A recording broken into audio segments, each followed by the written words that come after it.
그리고 마태는 마가의 제자들의 무지함에 대한 언급을 없애고 대신 제자들의 신앙 고백으로 끝내고 있습니다.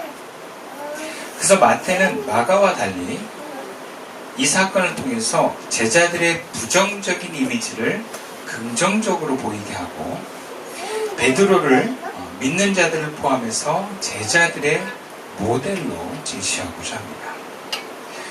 먼저 오늘 20절에서 28절까지의 말씀을 보겠습니다. 제자들이 그가 바다 위로 걸어오심을 보고 놀라 유령이라 하며 무서워하여 소리 지르거늘 예수께서 즉시 이르시되 안심하라 나니 두려워하지 말라.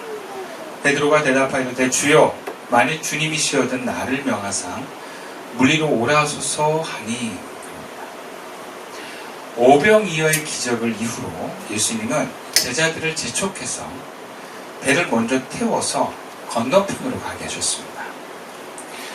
여기서 재촉이라는 단어를 쓴 것으로 봐서 아마 좋지 않은 기후 여건 그리고 그 밤에 출항하는 그 시간적인 어떤 불편함을 생각했을 때 아마 제자들이 꺼려 했는데 예수님은 억지로 태워서 가게 하셨다라는 것을 보여줍니다. 그리고 예수님은 따로 기도하러 산으로 가셨습니다. 근데 제자들은 아마 제자들의 예상대로 그 뒤 탄 배는 풍랑을 만나게 됩니다. 다시 돌아갈 수도 그렇다고 풍랑을 거슬러서 전진할 수도 없는 그런 나아갈 수도 없는 상황에서 괴로워하는 가운데 두려워하고 있는 가운데 예수님이 찾아오신 것입니다. 근데 이 사건이 일어난 시간이 밤사경입니다. 밤사경은 오늘날로 새벽 3시에서 6시 사이입니다. 그렇다면 어두컴컴한 그 시간에 풍랑이 일으니까 달빛도 없었을 것입니다. 그리고 그 예수님이 배를 타고 오시는 것이 아니라 물이 어서 걸어 오십니다. 그러니까 제자들 입장에서 얼마나 놀랐겠습니까?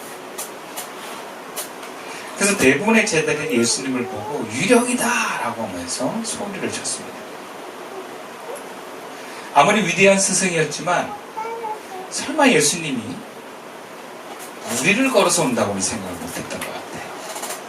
그리고 무리로 걸어서 오는 저 사람의 형태는 유령이다라고 하는 그 당시 사람들의 이해와 생각들을 그대로 가지고 이야기했던 것 같습니다. 사실 어둑어둑한 그 환경에서 무리를 걸어오는 그 형체만 보고 어떻게 제자들이 예수님이심을 알 수 있겠습니까? 제자들이 그렇게 예수님을 보고 유령이다 할 때 바로 예수님이 말씀하십니다. 안심하여라. 나다. 두려워하지 말아라. 여기서 예수님이 아주 중요한 표현을 합니다. 나다. 나다. 여러분 이 나다라는 게 어떤 의미냐면 영어로 it is I 이런 해석을 하는데 유대적인 관점에서 어떤 존재가 나다라고 하는 건 이거는 하나님의 표현이라는 것입니다. 즉 구약 출애굽기 3장 14절에 여호와께서 자신을 I am who I am 이라는 표현을 써요. 그러니까 지금 무리를 거르는 자가 예수님이시지만 나다 하는 것은 바로 하나님이라는 것을 보여주는 것입니다. 다시 말해서 나다는 귀신이 아니라 너희가 알고 있는 예수이면서 나는 하나님이다라는 표현입니다. 주님은 제자된 우리에게 등을 떠미십니다. 불안감을 갖고 풍랑이 일기 시작하는 바다에 배를 띄워서 나가는데 결코 주님의 말씀대로 나간다고 풍랑이 없어지지 않습니다.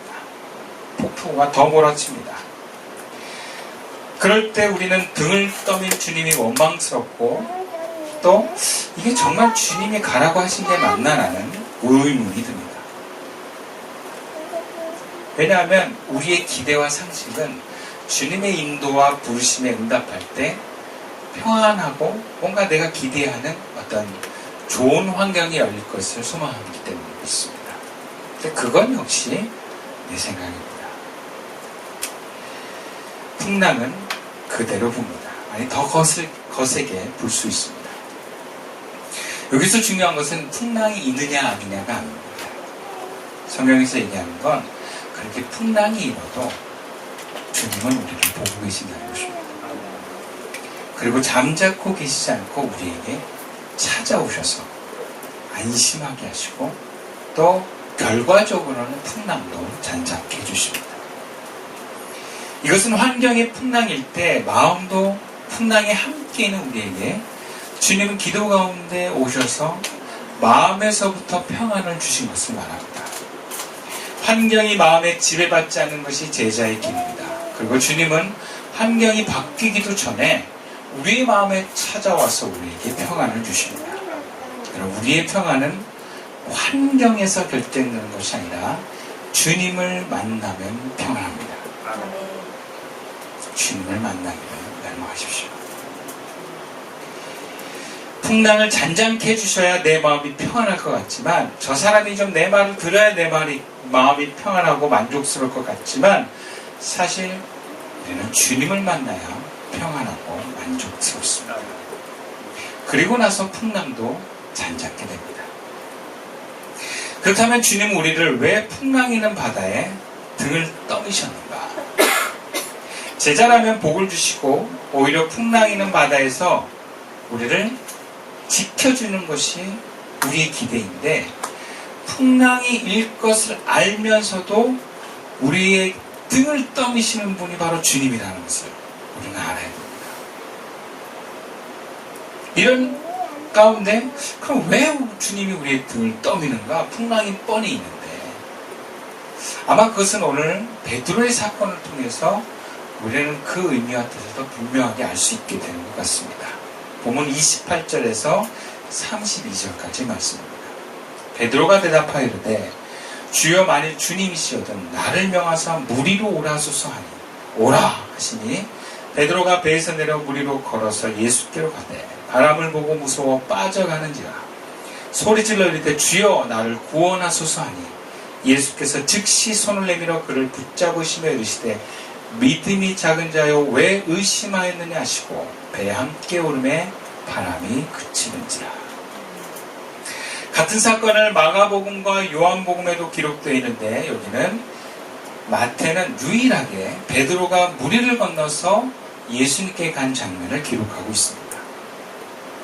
사실 처음부터 예수님이 베드로만 콕 집어서 너 무리를 건너 나한테 와 이런 게 아니에요. 다른 제자들은 다 가만히 있는데 베드로만 주님이시면 나를 오라고 명령하십시오. 그렇게 요청한 것입니다. 참으로 놀라운 요청입니다. 아마 베드로의 요청에 만일 주님이시여든 이라는 전제를 보면 아마 베드로는 아마 제자들을 포함해서 저 이 바닷물 위에 떠있는 그분이 나다, 예수다, 안심해라 이것이 정말 진짠가? 아마 확인하고 싶었을 가능성이 많습니다. 주님이시여든 아직 잘 모르겠다는 거예요.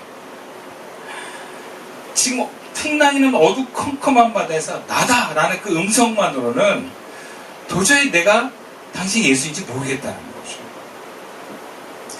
파묘라는 영화에도 보면 그 조상귀신이 나오는데 다른 사람 목소리를 흉내내가지고 창문 열게 하는 그런 장면들이 있어요. 그러니까 여러분 귀신은 얼마든지 산 사람의 목소리를 흉내낼 수 있다. 이런 것이 우리가 알고 있는 상식이에요. 그러니까 베드로도 어떻게 보면 나다. 나 예수야. 뭐 어떻게 알겠어? 근데 다른 제자와 차이점이 있습니다. 다른 제자는 그 얘기를 듣고 가만히 있습니다. 베드로는 움직입니다. 행동합니다. 그 상황에서 수동적으로만 있지 않고 적극적으로 그분이 주님이심을 확인하기를 요청합니다. 그래서 나를 불러서 오라고 하십시오. 여러분 이것이 왜 중요하냐면 항상 예수님은 말씀하셨고 그 말씀에 의지하여서 하나님의 일을 하셨습니다. 그러니까 베드로도 저분이 예수님이라면 오라 하면 그 오라라는 말씀을 의지해서 내가 가면 물 위에 나도 걸어갈 것이다. 그러니까 베드로는 예수님을 정확하게 알고 있는 거예요. 그분이 하나님이심을 내가 믿고 있고 알고 있고 그리고 그분의 일하심을 내가 알고 있기 때문에 말씀만 하시면 나는 갈 수 있다. 그리고 그분이 바로 주님이다라는 것을 베드로는 어떻게 보면 그 누구보다도 정확하게 알고 있고 그 안 것을 실행한 것입니다.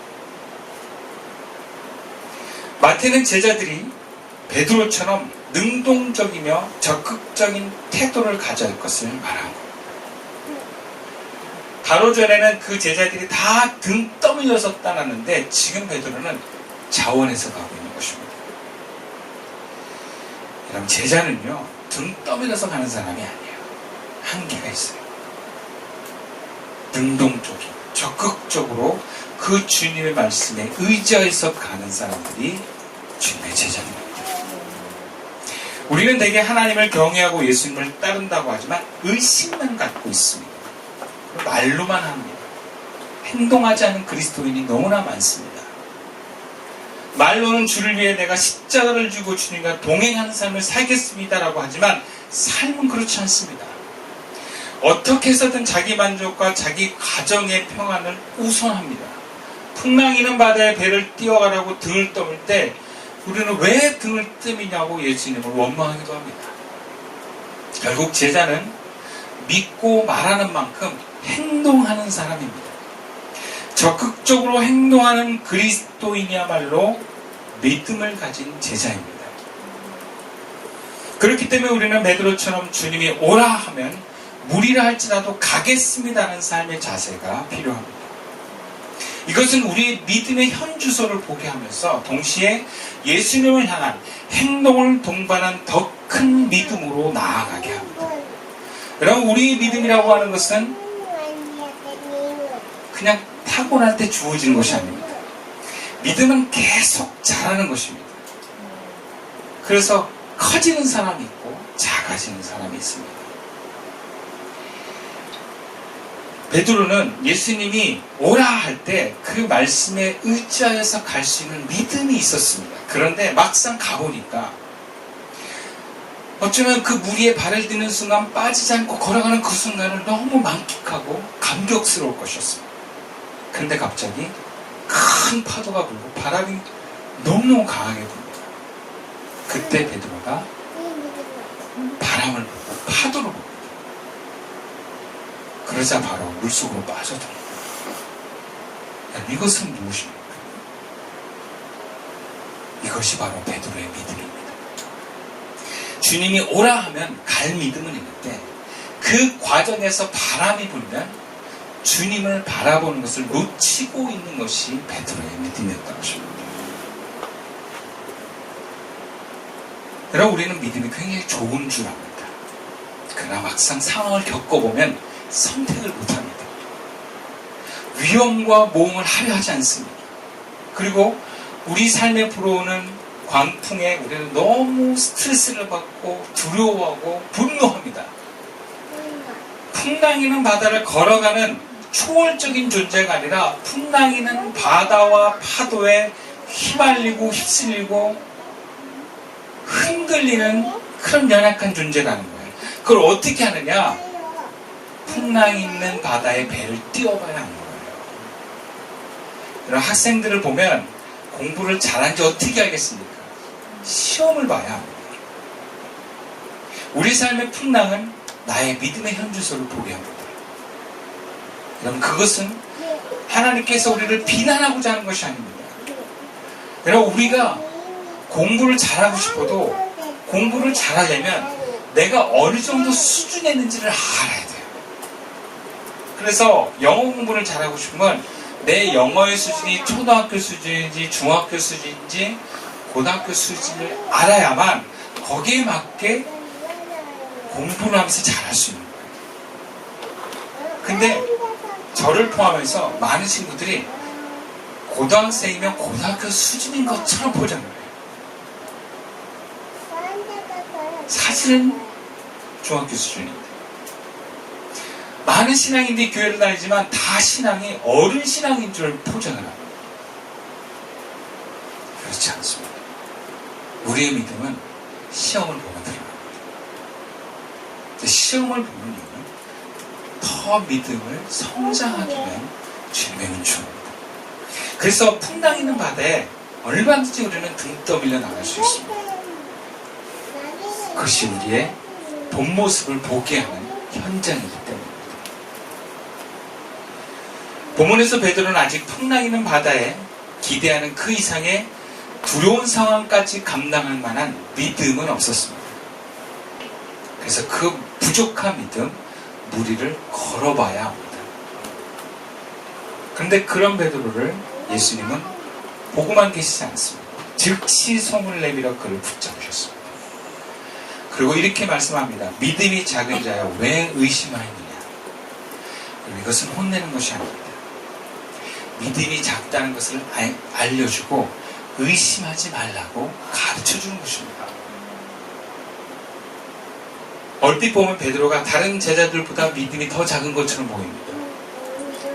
여러분, 그러나 배에 머물러 있는 제자들은 무리를 걸을 믿음도 없는 사람입니다. 배 안에 안전하게 머물러 있으면서 아마 물에 빠진 베드로를 비난하고 있는지도 모릅니다. 여러분, 베드로가 다른 제자보다 훨씬 낫습니다.